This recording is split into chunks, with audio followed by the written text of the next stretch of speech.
Yo, what is going on YouTube? It's Whyli. Today guys, we are on cavepvp.org. If you want 3 free keys, make sure to /redeem Whyli. It's literally free. All you have to do is type /redeem Whyli. It also really helps to support me. Today we are doing a how to HCF guide with no rank. As you can see, our rank is default over here. I'm pretty sure I explained everything about HCF in this video, but it's possible I could have missed a couple things. If you have any questions, make sure to ask in the comments down below. Also join my Discord. I'm really good at answering questions there. I want to start doing some like live streams on just Discord exclusively so that you guys can ask me questions and hopefully I can answer them like while showing you. Thank you guys so much for 8,000 subscribers. It's freaking nuts seeing the amount of growth we're having right now. Make sure to leave a like down below if you guys want to see more videos like this. If I should do no rank again. I'm hoping this will explain to you guys everything you need to know. I hope you learn a lot from it. And without further ado, I hope you guys do enjoy this video, and I'll see you guys in the next one. Peace! Also, one more thing. If you guys want this pack, the link for it will be in the description. We have, let's see, we have 1, 2, 3, 4, 5 different versions of it. I'll link all of them down below. If you want all of them, sick. If you want one of them, awesome. If you don't want any of them, then you're not my friend. But I'm going to be releasing this pack. Thank you guys so much for 8K. That's why I'm releasing it. Shout out to Lars for making this pack. He said he didn't want a shout out, but shout out to him. He's a freaking goat. So I'll be leaving the pack downloads in the description. So make sure to click them and download them. Peace. I logged onto the server as a naked. I had nothing. No rank, no reclaim, no kits. The only thing I had was kit starter. Reclaims are what you get when you have a rank. You type /reclaim in chat and you get a bunch of keys and a bunch of lives and a bunch of benefits. But because I don't have a rank, I don't get any of those benefits. Now I had to think about how I could get some free keys, and there are a bunch of ways to do it. The first thing is to vote. If you type /vote in chat, there's 3 different links where you can vote and get 3 free keys for each vote. The next method actually helps to support me. All you have to do is type in chat /redeem Whyli and you get 3 free keys. They're normally random. I somehow always get the gold key, but apparently they're random and you can get any 3 keys on the server. Pay attention to those emerald blocks. The diamond boots is nice gear to have, but the most important thing is the emerald blocks so I can go sell my valuables right across the key platform at the shop. Now that I've sold that, I can buy some nether wart and melon to start my first farm. Another great method is to sit at spawn on start of the world while people use their keys. You can get a lot of good stuff like I did here, so me and my buddies did this for about 20 minutes and got a bunch of gear all together. The only thing left to do was to make a faction. To do that, you type /f create and then your faction name. Then you want to deposit the rest of your money into your faction account by typing /f d all. I was live streaming Start of the World, so I got my claim already. If you want to see how I did it, go check out the first few minutes of my last video. It shows exactly how to get a claim. You think this is good? The next item of business was to get traps made. This is always the most important thing for me to do on Start of the World. We decided to make a giant pearl catcher so that we could get a bunch of free loot while we were offline. Maybe a little bit long. Oh, I mean, yeah, I guess. That's going to be a lot to mine out, but we could also make it bigger if we want. This is the Start of the World timer. This means for the next hour and 6 minutes, nobody can PvP or fight each other. But as soon as this turns off, it's full on anarchy. Anyone can fight and anyone can die. On cavepvp.org, Start of the World is every Saturday at 1 PM EST. This means that everyone has to start over and make a new base. Just a reminder, don't forget to /redeem Whyli for 3 free keys. If you guys ever need a faction, make sure to join my Discord because we have an LFF channel in there where you can find teammates that are also in your position. It was time to make a redstone trap now. I crafted a diamond shovel, and just to get an idea of how much loot we got from spawn, this is one of the chests. I grabbed my redstone supplies and got to work. In hardcore factions, you cannot type /spawn. You have to run all the way back to spawn if you want to buy or sell anything. So I grabbed all of our valuables and keys and headed towards spawn. Once I got there, I decided to use my keys first so that way if I got any more valuables, I could just go sell them. I realized people were still dropping stuff at spawn and I tried to pick up a couple more things. It didn't really work, but then I went over to the shop and sold all my ores and bought some slime balls for my trap. I decided to make a hill trap this map.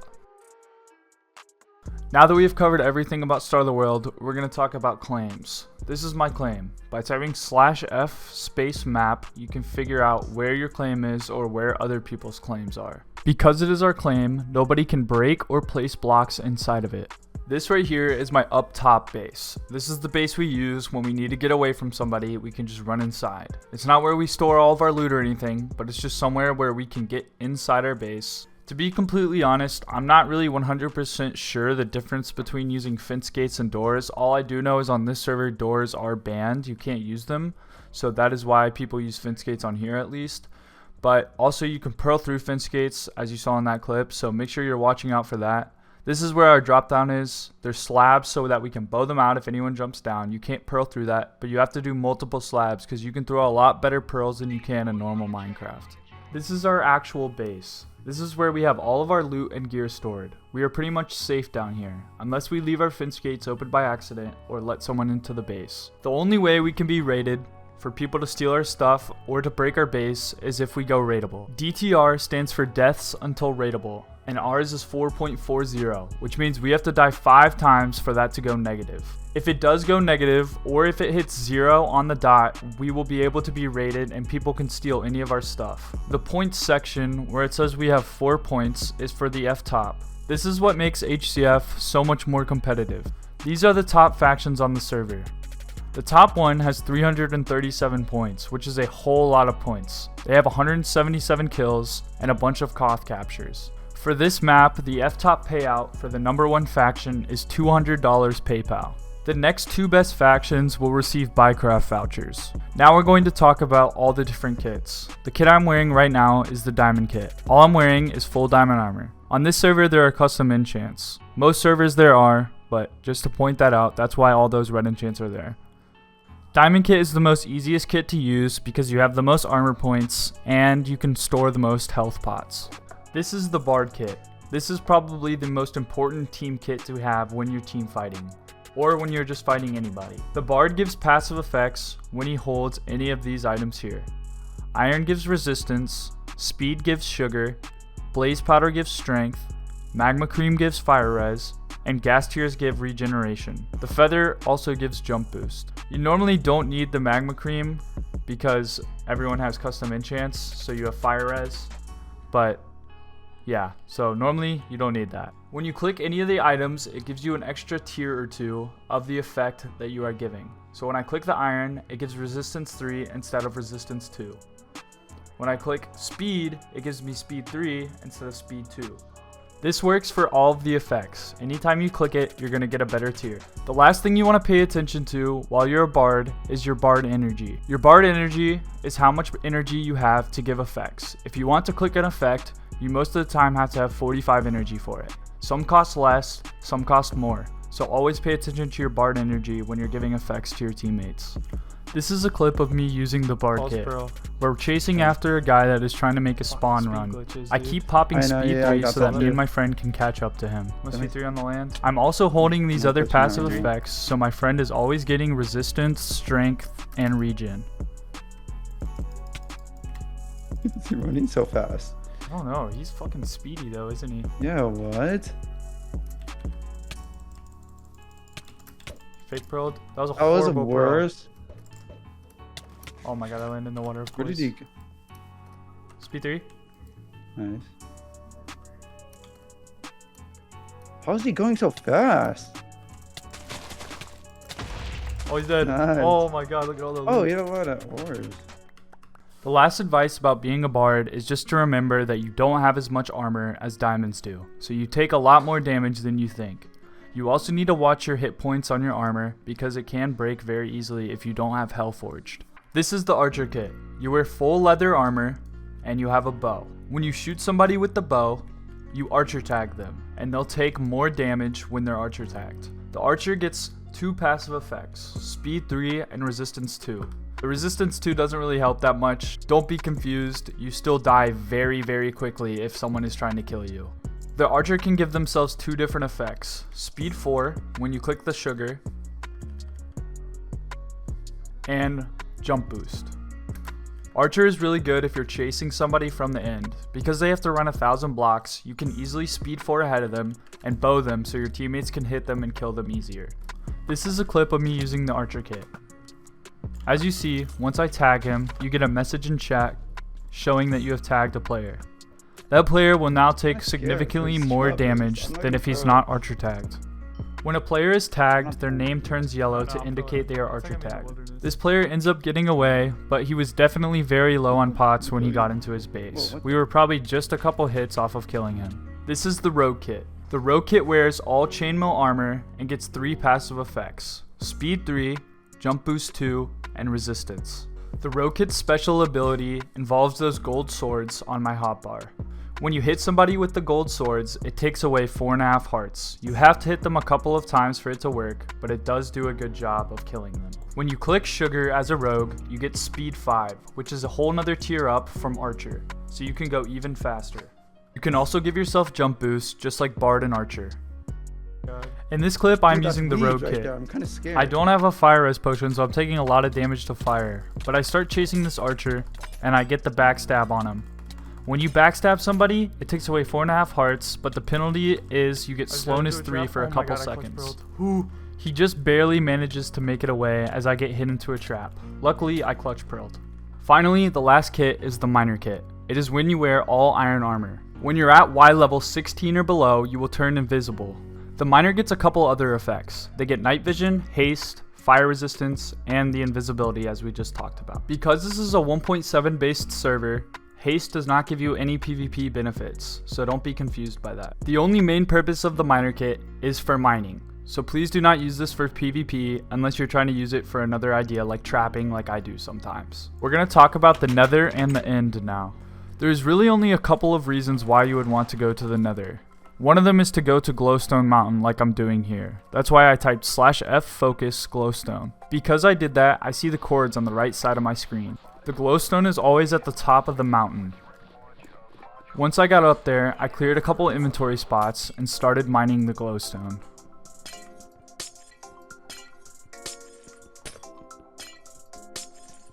There's also a place to farm magma cubes, but like I said earlier, magma cream is not very important because most everybody has fire res. Once I had everything I needed, I typed /F space home and teleported back to my base. The other reason you might want to go to the Nether is to make a spawn run. Because cords are different in the Nether, when you go through, you spawn very close to spawn. This is a lot more risky than running in the overworld because a lot of people like to camp the Nether portals in the Nether. If you can make it to the Nether spawn and make it inside the bedrock platform, you are safe. No one can PvP you or fight you when you're in this zone. The same thing goes for spawn. As long as you're in spawn, no one can fight you. As soon as you go through this Nether portal, it will teleport you directly to spawn and you can go sell your valuables or spin your keys. Just remember, this is a lot more risky than just going through the overworld. The last reason you might want to go Nether is to just PvP. Like I was talking about earlier, a lot of people like to camp the Nether portals. If you do that, you can get a lot of loot and maybe kill somebody making a spawn run. To go to the end, you have to make an end portal, which requires 12 end portal frames, which you can purchase at spawn. Then you want to place your Eyes of Ender in this exact order. Be careful with the last one, because if you accidentally place it, it will teleport you to the end. Now it's time to go to the end. The most important thing you want to do in the end is farm gunpowder and ender pearls. Luckily, there was no one there when I went through, but normally this is a hot spot for PvP. I killed my first enderman, but it didn't give me any pearls. I didn't really need any pearls, so I decided to go over to the gunpowder. Throughout the end, there's a bunch of different places where you can farm gunpowder and ender pearls. I try to choose a spot that's far away from where you spawn into the end. Once I had everything I wanted, I started to head out. The end exit is marked by a water pit somewhere in the end. The end map is pretty small, so it should be pretty easy to find if you just follow the roads. When you come out of the end, you spawn at 300 on road, meaning if you want to run back to base and you're on South Road, it's going to be about 700 to 800 blocks. But if nobody's there, you can always just F home. The only thing I can think about that I haven't covered in this video is brewing and auto brewing. This game runs on health potions. You need them to fight, you need them to PvP. If you want to look up how to make an auto brewer, we fortunately didn't need to make one this map because our faller got so many kills that we just had pots in here and gear in here all the time. We got lucky with getting this claim, and we were just very fortunate to not have to make an auto brewer. Most of you guys will have to make an auto brewer and brew pots, and that's why you will have to go to the end and the nether. To do that, just look up on YouTube how to make an auto brewer. It should be pretty simple. It's not that difficult. You can get a schematica for it if you really want to, and you can just schematica it in. I'll explain these really quick. We put safe rooms in our base just so if somebody does happen to get into our base, you can get in here and be safe. This is really nice to have in your base. Lastly, I would really recommend downloading the Lunar client. This is it right here. You have a lot of different things you can do. You have waypoints, FPS. You can put your chords up here like me. You can have your effects right here, your armor, hit points. There's just a lot of good stuff you can have with this thing, so I really recommend using this mod. I'll leave a link download for the Lunar client in the description as well, so you guys can download Lunar client, but this is definitely a very big advantage to have when you're playing HCF. That's really all I could think of for this video. The last thing I would like to say is thank you guys so much for 8,000 subscribers. Once again, the pack link is in the description. If you're trying to get better at HCF or trying to learn it more and you don't really know how to PvP or anything, a great thing to do that is what I'm doing right now. If you get on cavepvp.org, you can join kit map. Another great one to play is bunkers, but this is kit map, and you literally just get a spawned in kit and you just fight people and have fun. It's great if you're trying to like warm up before you play HCF, or if you're just trying to understand how the game works. You can get a base on kit map as well and practice trapping, anything you want. This is really just like a free-for-all world. You can even make a faction though if you want to play with your team and just fight some people. Other than that, I just really appreciate you guys watching this video. Thank you for the continuous support. Drop a like down below, join my Discord, and I'll see you guys in the next trapping video. Peace!